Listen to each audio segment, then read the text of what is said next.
Середмістя Києва заполонили сотні автомобілів на єврономерах. Їхні власники влаштували акцію протесту біля Верховної Ради. На вулиці Грушевського зараз працює наш кореспондент Владислав Стужук. Від нього дізнаємося подробиці.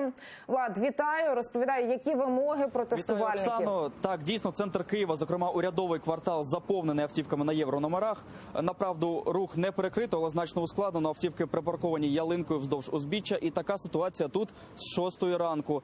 Бо 22 травня спливає термін дії пільгового розмитнення авто, а з 24 травня за єврономери штрафуватимуть. Перший штраф – 8,5 тисяч гривень, другий штраф – 17 тисяч, позбавлення водійських прав і конфіскація авто. Саме тому люди і зібрались тут, щоб висловити свої вимоги. Коротко їх можна звести до 3 пунктів. Це скасування прив'язки до віку авто, подовження періоду пільгового розмитнення щонайменше на півроку та скасування штрафів за скасування повторних штрафів за нерозмитнення авто. Далі прошу пряму мову.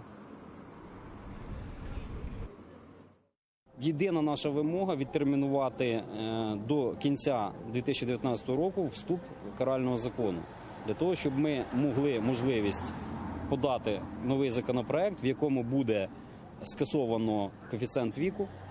І це призведе до того, що розтаможка буде дійсно доступна. Надо договариваться с правительством, я думаю. Отменить акциз. Вот эти поборы, неизвестные, куда уходят эти деньги, в принципе.